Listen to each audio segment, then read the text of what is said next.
देखिए पहला सवाल है कि एक आयत का परिमाप 34 सेंटीमीटर है और विकर्ण 13 सेंटीमीटर है, तो उसका क्षेत्रफल कितना होगा। देखिए कितना आसान है। कह रहा है कि एक आयत का विकर्ण दे दिया है 13 सेंटीमीटर और परिमाप दे दिया है 34 सेंटीमीटर। हम कहें कि हमें 34 सेंटीमीटर नहीं चाहिए, आप अपना परिमाप रखिए, हम इतने से ही आपका आंसर लगा के दिखाएंगे। देखिएगा कि एक आयत में अगर हम विकर्ण खींचते हैं तो वो दो समकोण त्रिभुज बनाता है। एक आयत में दो समकोण त्रिभुज बनता है, एक ये समकोण त्रिभुज, एक ये समकोण त्रिभुज। अब चूंकि देखिए आपको पता है कि समकोण त्रिभुज में सबसे बड़ी भुजा जो है कि वही इसका विकर्ण हो जाएगा आयत का। देखिए अगर आपने ट्रिपलेट नहीं पढ़ा है तो पिछली वीडियो में ट्रिपलेट जाकर पढ़ लीजिए, हमने बहुत अच्छे से पढ़ाया है। अगर किसी समकोण त्रिभुज का जो है कि बड़ा भुजा 13 है तो उसका जो है दो छोटा भुजा, एक तो हो जाएगा 5, दूसरा हो जाता है 12। क्योंकि लंबाई बड़ा होता है तो लंबाई को हम 12 लिख देंगे, चौड़ाई छोटा होता है तो चौड़ाई को हम 5 लिख देंगे। अब देखिए आपको पता है कि लंबाई मिल गया, चौड़ाई मिल गया, तो लंबाई चौड़ाई का गुणनफल ही जो है कि हमारा क्षेत्रफल होता है का। लंबाई गुणे चौड़ाई लिखेंगे तो 5 गुणे 12 गुणे 5 लिखेंगे तो हो जाएगा 7 सेंटीमीटर स्क्वायर हमारा आंसर हो जाएगा। कहने का मतलब है कि अगर किसी भी आयत का विकर्ण दिया हो तभी उसका परिमाप निकाल सकते हैं, उसका क्षेत्रफल निकाल सकते हैं, कुछ भी निकाल सकते हैं, ठीक है। क्योंकि अगर विकर्ण दे दिया है तो विकर्ण ही समकोण त्रिभुज का कर्ण होता है, और जब समकोण त्रिभुज का कर्ण हमको पता चल गया तो ट्रिपलेट की मदद से हम उसका लंबाई और चौड़ाई भी निकाल सकते हैं आसानी से, ठीक है। अब चूंकि देखिए अगर हमारा विकर्ण न देकर के सिर्फ परिमाप दे तो तभी हम आंसर लगा देते। तो देखिएगा परिमाप क्या होता है कि 2 गुणे लंबाई धन चौड़ाई, यही दे दिया है हमारा 34, और इधर जाके भाग देगा तो लंबाई या प्लस चौड़ाई कितना हो जाएगा, ये हो जाएगा 17। और आपको पता है कि एक आयत में जो है कि समकोण त्रिभुज बनता है तो लंबाई और चौड़ाई का योग और 17 है, ठीक है। लंबाई और चौड़ाई का योग 17 है, तो आप सोचिए कि ट्रिपलेट कौन सा ऐसा संख्या बनाएगा जिसका लंबाई और चौड़ाई 17 जोड़ेंगे तो ट्रिपलेट को फॉलो करेगा। तो आप कह सकते हैं कि एक 12 है और एक 5 है, तभी जाके विकर्ण हमारा 13 होगा। आप ऐसे भी लगा सकते हैं, ठीक है। तो चलिए दूसरा क्वेश्चन लगाते हैं कि एक व्यक्ति 6 इंच व्यास की 98 चपातियाँ खा लेता है, वह 42 इंच व्यास की कितनी चपातियाँ खाएगा। ये देखो 6 इंच व्यास की 98 चपाती खा रहा है, ससुरा जरूर कोई राक्षस कुल का होगा, है ना। यहाँ हम लोग 10 रोटी नहीं खा रहे हैं, 98 रोटी खा रहे हैं सब। देखो 6 इंच तो दे दिया है व्यास, 6 इंच तो दे दिया है व्यास, ये व्यास है। चूंकि व्यास का आधा त्रिज्या होता है, त्रिज्या पे ही हम लोग जो है कि क्षेत्रफल निकालते हैं। अब रोटी तो चूंकि गोल होगा, जैसे गोल रोटी का दिया है ना, वो बात अलग है कि हम लोग ऐसे रोटी बनाते हैं, लेकिन ये गोल रोटी की बात करा है कि 6 इंच व्यास की गोल रोटियां वो 98 को खा जा रहा है ना, 98 को खा जा रहा है। तो आप क्या करेंगे, सबसे पहले आप इसका त्रिज्या निकाल लेंगे, क्योंकि इसका मोटाई तो दिया नहीं है, हमें मोटाई नहीं दिया है, तो यानी कि हमें क्षेत्रफल निकालना पड़ेगा। तो इसका क्षेत्रफल क्या हो जाएगा वृत्त का, क्योंकि रोटी जो है वृत्त के आकार का ही बनाया होगा, तो पाई का आर स्क्वायर इसका क्षेत्रफल होता है। अब चूंकि ये व्यास है तो इसका आधा त्रिज्या हो जाएगा, तो आप करेंगे कि पाई गुणे 3 3 का 9, क्योंकि 3 इसका जो है कि व्यास त्रिज्या हो जाएगा, तो 3 3 का 9, ये हो गया 9 पाई।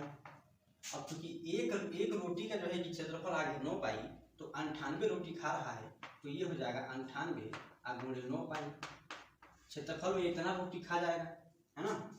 अब कह रहा है कि मान लो कि 42 इंच व्यास का अगर उसको रोटी खिलाया जाए तब कितना खाएगा, क्योंकि 42 इंच अगर व्यास है तो 21 इंच इसका जो है कि त्रिज्या हो जाएगा।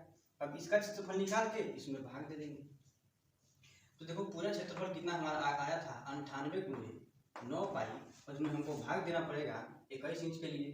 तो देखो इसका क्षेत्रफल क्या हो जाएगा, पाई इंटू आर स्क्वायर का मतलब 21 गुणे 21 गुणे 21। अब देखो पाई से पाई कट जाएगा, 3 से काटोगे तो 3 3 का 9, 3 7 21, 7 त्रिकोण 7, 14 7 98, और फिर 3 7 21 हो जाएगा, और 7 दूना 14, यानी कि 2 रोटी भी खा जाएगा। फिर भी कहने का मतलब है कि 6 इंच व्यास का अगर वो 98 को रोटी खा रहा है तो 42 इंच व्यास का कितना रोटी खाएगा। तो इसका पूरा क्षेत्रफल निकाल के और इसके क्षेत्रफल से हम भाग दे देंगे, तो आपको पता चलेगा कि फिर भी इतना बड़ा 42 इंच रोटी फिर भी 200 पूरा खा जाएगा, है ना। अब देखो अब अगला सवाल हम लोग देखते हैं, ऐसे ही अगला सवाल देखेंगे।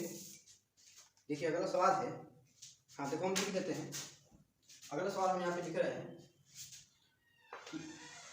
कि 1 का क्यूब प्लस 2 का क्यूब प्लस 3 का cube plus dot dot dot करके 10 का क्यूब, है ना। और यहाँ तक का आंसर दे दिया है 3025 दे दिया है। अब पूछ क्या रहा है कि 2 का क्यूब प्लस 4 का क्यूब, है ना, 2 प्लस 4 प्लस 6 का क्यूब प्लस प्लस कर करके यहाँ पे 20 का क्यूब, इसका मान पूछ रहा है हमें। अब देखो इसको कैसे लगाएंगे, तो सिंपल सा तरीका है कि मान लीजिए कि अगर यहाँ से हम 2 का क्यूब कॉमन ले लेते हैं, है ना, लगाने का तरीका समझो। 2 का क्यूब अगर हम यहाँ से कॉमन लेंगे, है ना, तो यहाँ क्या बच जाएगा, 1 का क्यूब बच जाएगा। अगर यहाँ से 2 का क्यूब ले लेंगे तो फिर 2 का क्यूब बचेगा यहाँ पे। अब देखो जहाँ से 6 पे पावर 3 है तो 2 पे पावर 3 ले लीजिए, तो यहाँ पे 3 पे पावर 3 हो जाएगा, 3 पे पावर 3 हो जाएगा। ऐसे ही प्लस प्लस करेंगे तो 20 पे पावर 3 में अगर 2 पे पावर 3 जो है कि निकाल लेंगे तो यहाँ 10 पे पावर 3 बच जाएगा। इतना तो कर सकते हैं आप। अब चूंकि देखिएगा, इसको देखिए और आप इसको देखिए, ये सेम दिख रहा है, सेम दिख रहा है। और इसका मान अगर 3025 दिया तो इसका मान हम 3025 लिख सकते हैं। तो देखिए 2 का क्यूब क्या होता है 8, और 8 में इतना का मान तो हमको मिल गया कि 3025 होगा, तो 3025 यहाँ पे लिखिए। अब चूंकि देखिए 8 से अगर इसमें आप गुणा करेंगे तो देखिए 25 8 200, 8 3 24, तो हमारा आंसर कितना आ जाएगा 24,200 हमारा आंसर हो जाएगा। कहने का मतलब था कि सिर्फ आप 2 का क्यूब कॉमन ले लेंगे, आपका डाटा वही बच जाएगा जो कि सवाल में दे रखा है। और 2 के क्यूब से आप सीधा इसमें भाग दे दीजिए, गुणा कर दीजिए, आपका आंसर आ जाएगा। ठीक है, यस सर। तो बस अगला सवाल हम देखेंगे। अगला सवाल देखो, है ना, कि एक चुनाव में 2 प्रत्याशियों में से एक को 40% मत मिले और 100 मतों से हार जाता है तो मतों की कुल संख्या क्या होगी। अच्छा सोचिएगा कि मान लीजिए कि दो प्रत्याशी आपके गांव में उठे हैं, है ना, चुनाव लड़ रहे हैं, तो एक को मान लीजिए कि 40 वोट मिला है, तो दूसरा को कितना मिला होगा, 60 वोट मिला होगा, तभी ना भाई। देखो कोई भी चीज तो मान लो 100 होगा, अगर एक को 40 वोट मिला होगा और हारा होगा तो जाहिर सी बात है हारेगा, क्योंकि दूसरा को तो 60 वोट मिला होगा, तभी ना हारा होगा जी। तो वही कह रहा है कि एक को 40% वोट मिले, 40% इसको मिला है और ये 100 वोट से हार गया है। क्योंकि अगर एक को 40% मिला है तो दूसरा को 60% मिला होगा, 60% मिला होगा, और इनका जो बीच का जो है कि अंतर होगा ना, वही हार जीत तय करता है। तो इनके बीच का अंतर देखेंगे प्रतिशत में कितना है, तो 20% है, 20% दे दिया है। और जबकि हारा कितने से है, 100 से, तो यही 20% का मान हो जाएगा। और चूंकि 20% का मान 100 है तो 100% का मान हम लोग निकाल देते हैं। 100% का मान कैसे निकालेंगे, 100/20 और गुणा कर देंगे 100 से, और 20/100 बराबर 500 हमारा आंसर हो जाएगा। 500 हमारा आंसर हो जाएगा, यानी कि कुल जो है कि वोट कितने डाले गए थे, तो 500 वोट डाला गया। क्योंकि इसमें कुछ बताने वाला नहीं था खास, इसलिए हम ज़्यादा इसमें कुछ बताए नहीं है। ठीक है, अब देखो अगला सवाल है कि एक दुकानदार अंकित मूल्य पर 10% की छूट देने के बाद भी 26% का लाभ कमाता है, और यदि क्रय मूल्य 800 रुपये है तो अंकित मूल्य ज्ञात कीजिए। लगाना बहुत आसान है, लेकिन आपको समझना पड़ेगा। और ट्रिक के पीछे काहे पढ़ते हो भाई मेरे, है ना। क्वेश्चन जब आपको ऐसे ही लग जा रहा है, देखिए कह रहा है कि अंकित मूल्य पर 10% का छूट देता है, आप 26% लाभ कमाता है। चूंकि देख लीजिएगा क्रय मूल्य जो होता है वो अलग हो जाता है, ये अंकित मूल्य अलग हो जाता है और विक्रय मूल्य अलग हो जाता है। ये तीनों अलग अलग चीजें हैं, ठीक है। तभी आपको जो है कि गड़बड़ी हो जाता है, लोग समझ नहीं पाते हैं कि क्या पूछ रहा है। क्रय मूल्य वो होता है कि मान लीजिए कि आपने कोई चीज 100 रुपया में खरीदा है, ये आपका हो जाएगा क्रय मूल्य। लेकिन मार्केट में आप उतारेंगे तो 100 रुपया तो उसमें लिखेंगे नहीं, तो आपको फायदा ही नहीं मिलेगा भाई। आप उसमें लिख देंगे कि 120 रुपया में ये हम बेचेंगे। जैसे MRP नहीं लिखा आता है तो यही आपका जो है अंकित मूल्य हो जाता है।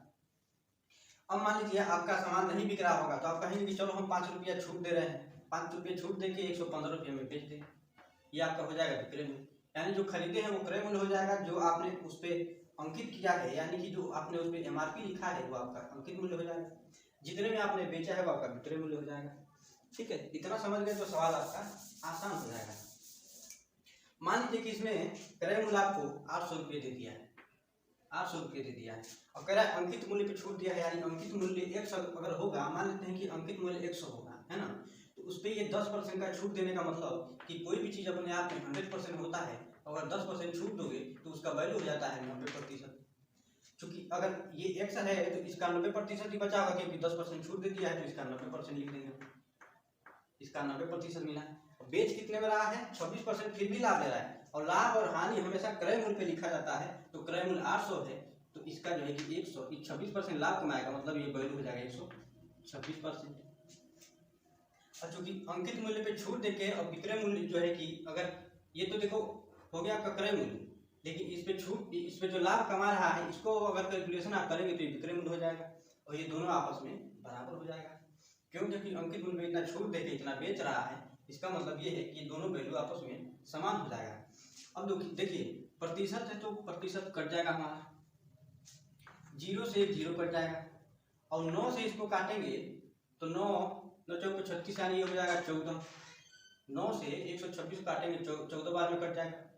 अब x बराबर क्या हो जाएगा? x बराबर हो जाएगा 8 में 14 से अगर आप गुणा करोगे तो 14 बटे होता है 112, और एक जीरो यहाँ है तो एक जीरो लगा देंगे, हमारा आंसर हो जाएगा 1120 रुपया। यही हमारा आंसर हो जाएगा, यानी अंकित मूल्य जो होगा 1120 रुपया होगा। 1120 रुपया में अगर वो 10% का छूट देगा, फिर वो जो कि 26% का लाभ कमाएगा।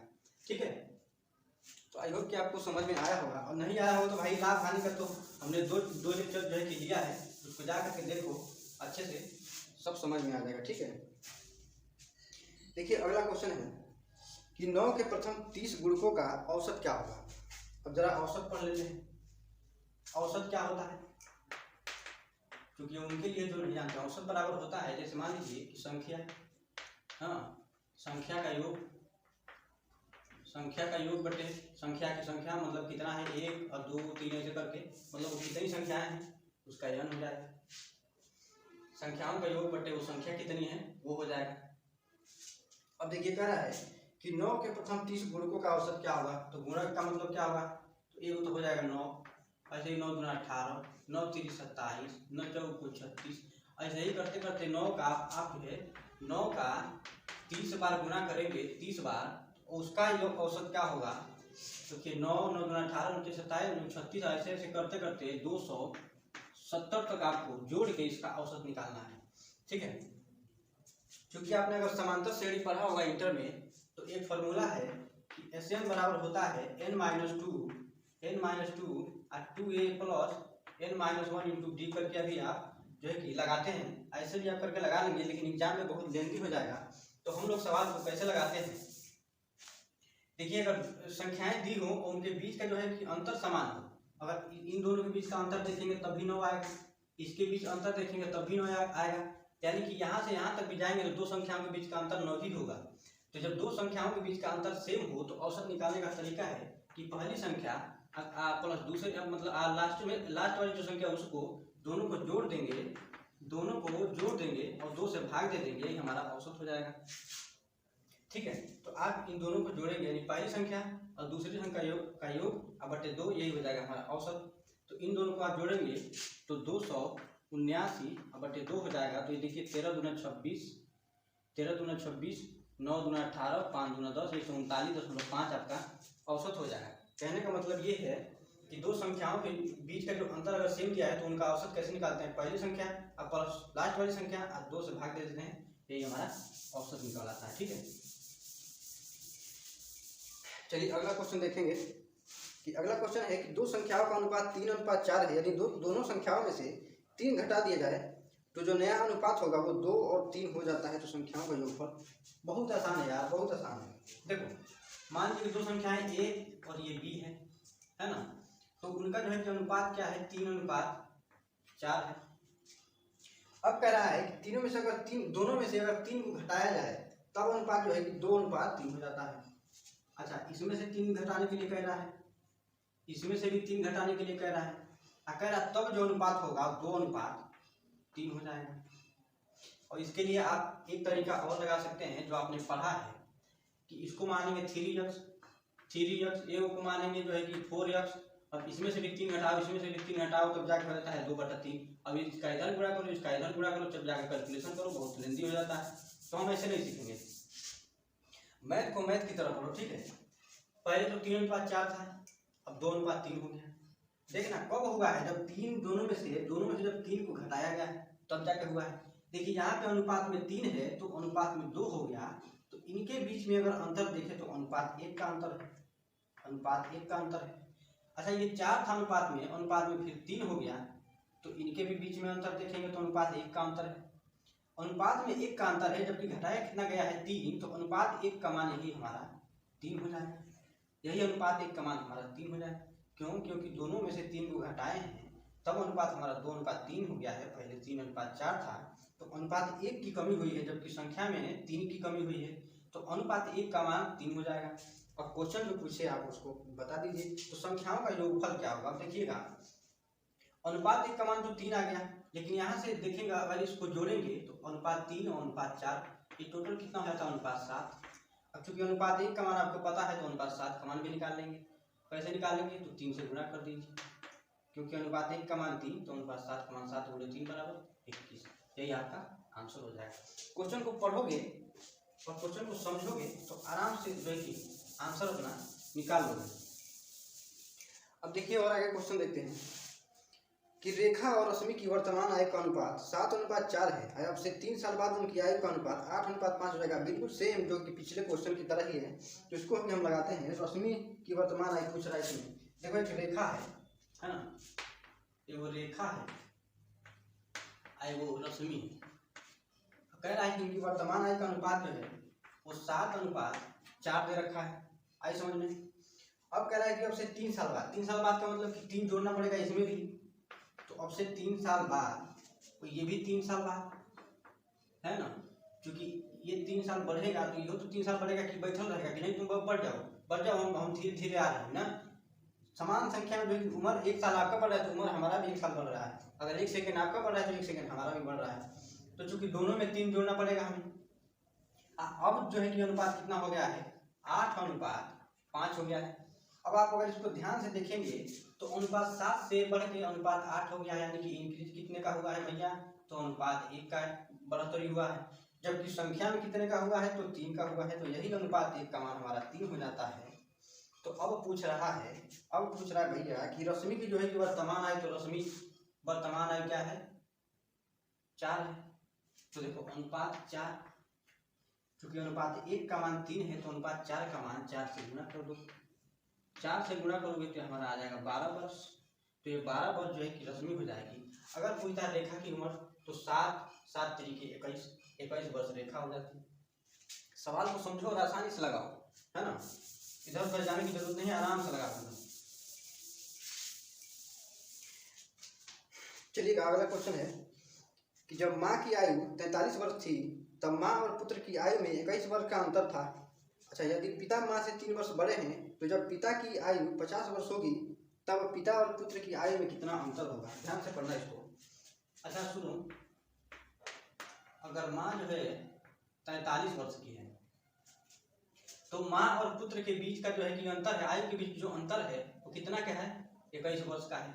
कहने का मतलब है कि अगर माँ 43 वर्ष की है तो पुत्र जो है 21 वर्ष छोटा होगा। 21 वर्ष छोटा होगा तभी तो इनके बीच का अंतर 21 निकलेगा। तो आप करेंगे कि 43 में से 21 को घटाएंगे तो आपका आ जाएगा 22 वर्ष। माँ 43 वर्ष की है और उसका पुत्र कितने का हो जाएगा? बेटा हो जाएगा 22 वर्ष का। अब देखो कह रहा है कि पिताजी जो है वो माँ से 3 वर्ष बड़े, तो 3 वर्ष बड़े तो कितने वर्ष के हो जाएंगे? पिताजी जो हो जाएंगे वो 46 वर्ष के हो जाएंगे। अब चूंकि कह रहा है कि जब पिताजी 50 वर्ष के होंगे तब पिता और पुत्र की आयु के बीच जो है कि अंतर कितने का होगा? तो देखो बाबू, यहाँ पे पिताजी 50 वर्ष के कब होंगे? 4 साल बाद होंगे। अभी 46 वर्ष के हैं तो 4 साल बाद 50 वर्ष होंगे, जो 4 जोड़ना पड़ेगा तभी 50 वर्ष हो पाएंगे। अब चूंकि पिताजी जब बढ़ेंगे तो लड़का भी बढ़ेगा, तो देखो इसमें भी 4 जोड़ना पड़ेगा हमको, तो ये हो जाएगा बढ़ के 26 साल। जब पिताजी 50 साल के होंगे तो लड़का 26 साल का हो जाएगा। इन्हीं दोनों के बीच का जो है कि अंतर पूछ रहा है। तो 26 से 50 के बीच में अंतर कितने का है बेटा? 24 साल का अंतर है। तो हमारा आंसर कितना हो जाएगा? 24 साल। है बात समझ में? अब देखो अगला सवाल, बिल्कुल इत्मीनान से पढ़ो यार, है ना। देखो 32 लोग जो है कि 12 दिनों में एक दीवार बना सकते हैं, ठीक है। 24 लोग जिनमें से प्रत्येक व्यक्ति की कुशलता पिछले समूह के लोगों में से, है ना, 1/3, तो दीवार का 5/8 भाग पूरा करने में कितना समय लेंगे? देखो ये वो फॉर्मूला जो है कि आपका जन्म सिद्ध अधिकार जो मिला है वो क्या कहता है कि m1 गुणे d1 बटे w1 बराबर m2 गुणे d2 बटे w2। कहने का मतलब है कि फलनवा आदमी चिलाना दिन में इतना ढिमकाना काम करेगा तो हई आदमी इतने दिन में कितने इतना काम करेगा, आई दोनों बराबर होता है रेशियो। तो अब देखिएगा इसी पे हम अपना जो है कि डाटा रखेंगे, हमारा आंसर आ जाएगा। कह रहा है कि 32 लोग 12 दिन में दीवार बना सकते हैं। ठीक है, 32 लोग हैं और दिन में 12 दिनों में ये वो काम कर सकते हैं। 32 लोग 12 दिनों में वो काम कर सकते हैं। तो कह रहा है कि 24 लोग जिनमें से प्रत्येक व्यक्ति की कुशलता का मतलब होता है कि पावर, और देखो क्षमता भी दे दिया है तो हम मान लेंगे कि उनकी क्षमता x है। 32 लोग जो 12 दिनों में करेंगे उनकी क्षमता x है। अब देखो कह रहा है क्योंकि हमें बराबर करना पड़ेगा, क्योंकि हमें फॉर्मूला जो है कि जन्म सिद्ध अधिकार मिला है। अब कह रहा है कि 24 लोग जिनमें से प्रत्येक की कुशलता, इनके मुकाबले इनकी कुशलता है ना कि 1/3 है। तो देखोगे कि 24 लोग हैं, अगर कुशलता की बात करें तो ये अगर ये x है तो ये x/3 हो जाएगा, इनकी कुशलता x/3 हो जाएगा। अब ये कह रहा है चूंकि हमें दिन निकालना है तो दिन हम मान लेते हैं कि एक दिन में करेंगे और कितना काम करना है तो इस काम का 5/8 भाग करना है। इस काम का 5 तो 1 गुणे 5/8 भाग हमें पूरा करना है। अब बन गया ना सवाल, इसी पे सवाल हमारा ये बन गया।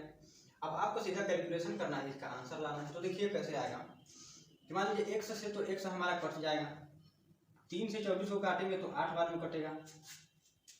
अब देखो 8 से इसको काटेंगे तो 8 चौको 32 हो जाएगा। ठीक है, 8 चौको 32 हो जाएगा। तो यहाँ पे क्या हो जाएगा 4 गुणे 12 बराबर, अब चूंकि ये इधर भाग दे रहा है तो इधर आके गुणा करेगा 5 बटा, पूरे को इधर ले आ दो 5/8 हो जाएगा बराबर। यहाँ पे हम देखेंगे तो हमारा a बच गया। अब इसका कैलकुलेशन आप कर दीजिए, 4 एकम 4, 4 गुना 8, ये हो जाएगा 6 बार में 6 पंचे 30 दिन, यानी कि 30 दिन हमारा जो है कि पूरा काम करने में ये लोग लगाएंगे।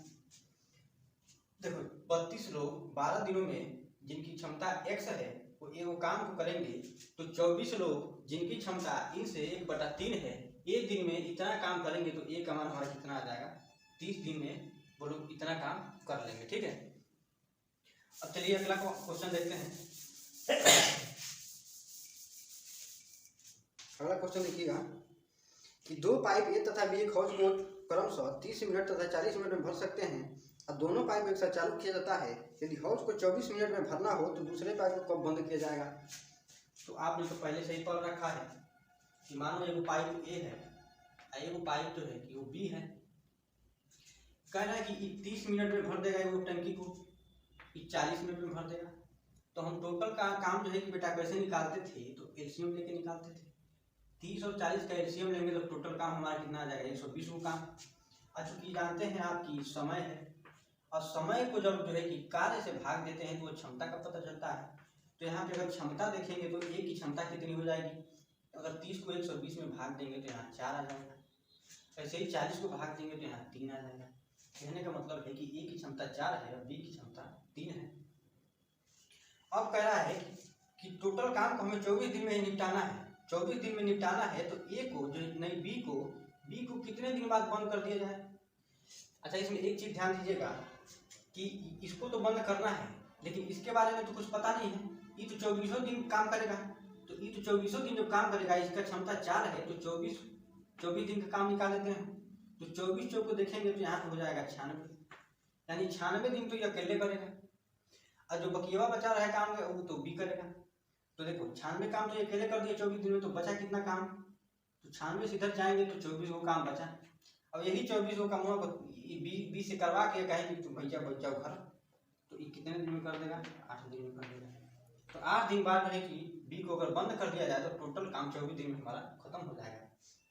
एक बार और समझ लेते हैं कि ये 30 मिनट में भर रहा है और B 40 मिनट में भर रहा है, तो 120 काम हो जाएगा टोटल, क्योंकि एलसीएम लिए हैं, एलसीएम में टोटल काम होता है। अब देखो एलसीएम में अच्छा टोटल काम में अगर जो है कि दिन से भाग देंगे या फिर टाइम से समय से भाग देंगे तो क्षमता निकल आएगा। तो A की क्षमता 4 और B की क्षमता 3। अब जो A है वो 24 मिनट काम करेगा तो 96 काम कर देगा और जो काम बचा रहेगा वही B करेगा। तो तो बी जो है कि कितने दिन में करेगा, 8 दिन में, और 8 दिन कर लेगा, इसी को हम बंद कर देंगे, तो ये हमारा आंसर हो जाएगा। देखिए अगला जो है कि सवाल हम लोग देखेंगे। अगला सवाल है कि पेंट की कीमत 50 रुपया प्रति किलोग्राम है और 1 किलोग्राम पेंट जो है कि 20 वर्ग फीट को पूरा रंग सकता है। तो घन के बाहरी भाग को रंगने में क्या खर्चा आएगा, जबकि घन के प्रत्येक भुजा की लंबाई 20 फीट दिया है। ऐसा आपको पता है कि घन की जो है भुजा, घन की भुजा हम लोग मान लेते हैं ए है और ए बराबर दे दिया है 20। तो घन का क्षेत्रफल क्या होता है, घन का क्षेत्रफल क्या हो जाता है, क्षेत्रफल चूंकि बाहर का हिस्सा में पूरा रंगना है तो जो कि हमें क्षेत्रफल निकालना होगा, तो क्या हो जाता है 6a² हो जाता है। तो इसका क्षेत्रफल कितना हो जाएगा 6 × 20 × 20। अब कह रहा है कि 1 किलो पेंट, 1 kg पेंट की जो कीमत है वो है 50 रुपये, है ना, 50 रुपये है। और 1 kg पेंट कितना एरिया कवर करेगा 50 स्क्वायर फीट। 50 स्क्वायर फीट जो है कि 1 किलो जो पेंट होगा वो इतना एरिया कवर कर लेगा, यानी इतना एरिया को पेंट कर देगा। अब तो देखिएगा हमें तो क्षेत्रफल मालूम हो गया, इतना क्षेत्रफल हमको जो है कि पेंट करवाना है, लेकिन कहा है कि 1 किलो, अगर 1 किलो पेंट होगा तो 20 स्क्वायर फीट एरिया को कवर करेगा। तो इतना एरिया कवर करने के लिए कितना किलो हमारा पेंट लगेगा, तो भाग देना पड़ेगा भैया। तो भाग दे दो कितने से, 20 से। तो 20 से 20 कट जाएगा, तो 20 × 120 किलो, 120 किलो पेंट हमारा लगेगा। अब चूंकि 1 किलो का दाम 50 रुपया है तो 120 किलो का दाम कैसे निकालेंगे, तो 120 में भाग गुना कर देंगे 50 से, तो 12 × 5 = 60, यानी कि 6000 रुपये हमारा टोटल खर्चा निकल आएगा। कहने का मतलब है कि क्षेत्रफल हम यहाँ से निकालेंगे तो क्षेत्रफल हमारा इतना हो जाएगा। अगर 1 किलो पेंट 20 स्क्वायर फीट जो है कि जगह को पेंट करेगा, तो 20 से भाग देंगे तो पता चलेगा कि कितने किलो हमारा पेंट लगेगा। तो 120 किलो पेंट लगेगा, तो दाम है 1 किलो का 50 रुपया, तो 120 किलो का दाम कितना हो जाएगा 6000 रुपया। यही हमारा आंसर हो जाएगा। तो चलिए एक अगला क्वेश्चन देखेंगे कि एक समबाहुभुज का बाह्य कोण अगर 72 डिग्री है तो उसके सभी अंतःकोणों का कुल योग कितना होगा। तो आपको पता है कि समबाहुभुज के बाह्य कोणों का योग कितना होता है 360 होता है। बाह्य कोण का योग, किसी भी बहुभुज के बाह्य कोणों का योग कितना होता है 360 होता है। क्योंकि एक कोण का मान अगर 72 दे दिया है तो अगर हमें निकालना हो कि उस समबाहुभुज में कितनी भुजाएं हैं, तो 360 में हमें 72 से भाग देना पड़ेगा।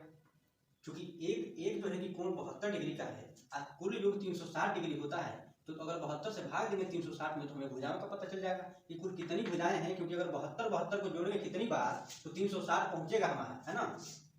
तो इसको काटेंगे तो देखिए 36 × 72 यहाँ 10 हो जाएगा, तो भुजाएं हमारी कितनी आ जाएंगी 5 भुजाएं आ जाएंगी, यानी कि 72 को 5 बार जोड़ेंगे तो ये हमारा 360 प्राप्त हो जाएगा। ठीक है, अब तो भुजा हमें मिल गया कि 5 भुजा होंगी, उस समबाहुभुज में 5 को भुजा होगा। और आपको भी पता है कि अगर भुजाओं की संख्या दी हो तो अंतःकोणों का मान कैसे निकालते हैं, तो उसका फॉर्मूला होता है कि n - 2 × 180 डिग्री। ये क्यों होता है थोड़ा सा हम फोकस कर लेते हैं कि मान लीजिए कि ये त्रिभुज है, तो त्रिभुज में आपको पता है कि 3 भुजाएं होंगी, तो यहीं से ये फॉर्मूला निकलता है। और इन तीनों का योग जो होता है अंतःकोण वो 180 डिग्री होता है, 180 डिग्री। अब अगर इस n के जगह पे 3 रखें, n के जगह पे अगर 3 रखें तो 3 - 2 × 180 करना पड़ता है। तो 3 में से 2 जाएगा, फिर 1 × 180 बराबर हो जाता है 180। यहीं से ये फॉर्मूला हमारा निकलता है कि अगर भुजाओं की संख्या दिया हो तो अंतःकोणों का मान कैसे निकालेंगे, तो n - 2 × 180 हो जाता है, n - 2 × 180।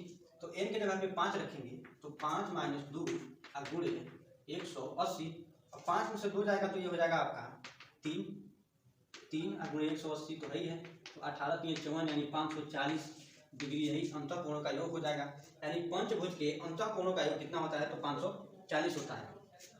अब थोड़ा सा एक चीज और समझ लेते हैं, देखिए अगला क्वेश्चन है कि a + b + c बराबर अगर 0 है तो a² + b² + c² और डिवाइड बाई c² - a बराबर कितना होगा। तो इसको अगर हम कैसे लगाएंगे, तो ऐसा जब भी आपके सामने कोई सवाल दिखेगा तो आंसर में आपको दिखेगा कहीं 2 लिखा है तो भैया 2 पे टिक करके चले आना, आंख बंद कर लेना। ठीक है, लेकिन हम समझ लेते हैं कि कैसे आता है। तो दिया है a + b + c बराबर 0, तो हमें मान निकालना है a² + b² + c² अब बटे में सी स्क्वायर माइनस ए बी, इसका मान निकालना है, इसका मान दिया है, तो इसको दो तरीके से आप लगा सकते हैं। एक तो आप देखिए कि ए प्लस बी प्लस सी का मान क्या क्या रखें कि 0 आ जाए, तो आपको पता है कि या तो किसी एक को 0 रखना पड़ेगा इसमें, और किसी एक को प्लस 1 रखना पड़ेगा, किसी एक को माइनस 1 रखना पड़ेगा, तब ये जाके तो 0 बनेगा।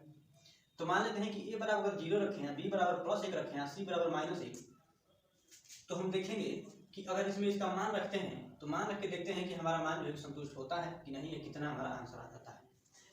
अब देखिए ए बराबर 0 है तो ए का स्क्वायर बराबर 0 प्लस ना, बी बराबर कितना मान है, बी बराबर प्लस 1, तो प्लस 1 का स्क्वायर कितना हो जाएगा 1, बीच में प्लस से प्लस लगा देंगे। सी बराबर मान है माइनस 1, और जब माइनस 1 का स्क्वायर करेंगे तो प्लस 1 हो जाता है, माइनस का स्क्वायर जब किया जाता है तो प्लस हो जाता है। अब बटे देखें, अब देखिए सी बराबर कितना है, सी बराबर देखेंगे तो माइनस 1 है, माइनस 1 का स्क्वायर करेंगे तो ये हो जाएगा 1, बीच में माइनस है तो माइनस लगा देंगे। अब देखिए ए या गुणे बी, तो ए का मान तो 0 है, तो 0 में किसी संख्या से गुणा करेंगे तो ये 0 हो जाएगा बड़ा का, है ना। तो अब देखिए ऊपर कितना हो जाएगा, 1 का 1 2, 2 बटा 1 का मतलब होता है 2, तो ये हमारा आंसर हो गया। एक तरीका इसका और है, वो भी हम देख लेते हैं, आपको जो तरीका अच्छा लगेगा वही आप फॉलो कीजिएगा। ए प्लस बी प्लस सी बराबर 0 दिया था, तो अगर माने कि ए प्लस बी बराबर माइनस सी हो जाएगा, इसको इधर भेजेंगे तो अब जब इसका अगर वर्क करेंगे तो इसका भी वर्क करना पड़ेगा, तो इसका वर्क कितना हो जाएगा, A square plus B square plus 2ab बराबर हो जाएगा सी स्क्वायर, क्योंकि माइनस का अगर स्क्वायर करेंगे तो प्लस में हो जाता है। अब देखिए ए स्क्वायर प्लस बी स्क्वायर कर देते हैं, इसको अगर इधर भेजेंगे तो ए स्क्वायर प्लस बी स्क्वायर बराबर सी स्क्वायर माइनस 2ab हो जाएगा। अब देखिए ए स्क्वायर प्लस बी स्क्वायर बराबर अगर यहाँ पे रखेंगे कितना आएगा, तो इसमें हम थोड़ा रख देते हैं, तो ए स्क्वायर प्लस बी स्क्वायर की जगह हम लिखेंगे सी स्क्वायर माइनस 2ab, सीख लो बेटा, बहुत काम आएगा ना। सी स्क्वायर पहले से है, और नीचे करेंगे सी स्क्वायर माइनस ए बी। अब देखो ए को सी स्क्वायर मिलकर हो जाएगा 2c स्क्वायर, और 2c स्क्वायर माइनस 2ab, तो 2 कॉमन ले लेंगे। अगर 2 कॉमन लेंगे तो ऊपर बन जाएगा, ऊपर बनेगा सी स्क्वायर माइनस ए बी, और नीचे बनेगा सी स्क्वायर माइनस ए बी पहले से। इन दोनों को काटोगे हमारा आंसर आ जाएगा 2। तो आप चाहें तो पुराना वाला तरीका अपनाओ, चाहे ये वाला, आपका आंसर आ जाएगा। ऐसा क्वेश्चन आता है लेकिन 90% तो लड़के हमें लगता है नहीं करके आते हैं, छोड़ ही देते हैं, समझे में नहीं आता। देखो अगला सवाल है कि एक रेलगाड़ी ए से बी तक 60 किलोमीटर प्रति घंटे की चाल से दौड़कर और बी से ए तक 40 किलोमीटर प्रति घंटे की चाल से लौटती है, तो इस पूरी दोतरफा यात्रा के दौरान गाड़ी की वेग औसत चाल। अच्छा ध्यान दीजिएगा, मान लो जो 2 पॉइंट ए है और एगो बी है, एगो गाड़ी यहाँ से यहाँ जाती है और यहाँ से यहाँ आती है, इसमें दूरी देखोगे तो दूरी एकदम समान है, दूरी तो नहीं बदला, चाहे ए से बी तक जाओ चाहे बी से ए तक जाओ, दूरी हमारा हमेशा समान रहेगा।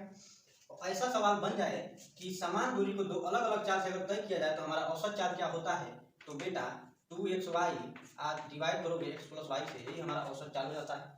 कहने का मतलब है कि समान दूरी होना चाहिए, अगर समान दूरी है और चाल अलग अलग दिया हो तो औसत चाल निकालने का फॉर्मूला होता है 2xy बटे x प्लस वाई।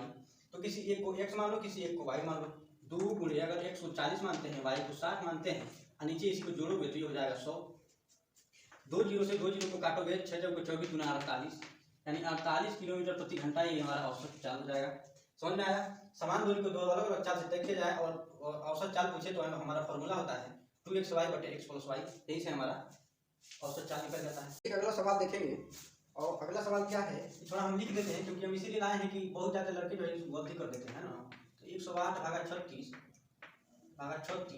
का दे दिया है का 1/3 धन है ना, 2/5 2/5 है, 2/5 गुणे 3 सही 3/4। अब चूंकि देखिएगा कि जो है कि का मतलब तो होता है गुणा, का मतलब होता है गुणा, तो आप कहेंगे कि गुणा है तो पहले 36 से 108 को काटेंगे, तो ऐसा नहीं होगा। पहले जो कि का को निपटाते हैं, का मतलब गुणा तो होता है, लेकिन यहाँ पे वो जो सवाल बोर्ड मास का है वो गलती हो जाता है बेटा। तो पहले जो का है उसको पहले काटेंगे, नहीं का को पहले काटिए, बचपन में हम लोग पढ़े थे, तो का को पहले काटते हैं। तो 36 को अगर 3 से काटेंगे तो यहाँ हो जाएगा 12, अब 12 में भाग देंगे 108 में, 12 से भाग देंगे 108 में, तो 12 9 108 होता है, तो ये हो जाएगा 9। अब आपका सवाल सही बना, 9 प्लस 2/5 अब गुणे कह रहा है, तो ये हो जाएगा 3 चौक को 12, 12 3 15 और 15/4। तो देखिए 5 से इसको काटेंगे तो 3 बार में जाएगा, तो 9 आप प्लस 2 3 6 6/4, तो ये कितना हो जाएगा 9 चौक 36 और 6 36 6 42, 42/4 का मतलब होता है 21/2, 21/2 का मतलब 10.5, 10 का 1/2, यही हमारा आंसर हो जाएगा। तो याद रखिएगा, सवाल में कभी भी का आए तो का को पहले काट देते हैं, उसके बाद से भाग देते हैं, तब गुणा करते हैं, तब जोड़ते तब घटाते हैं। ऐसे करके आपका आंसर जो है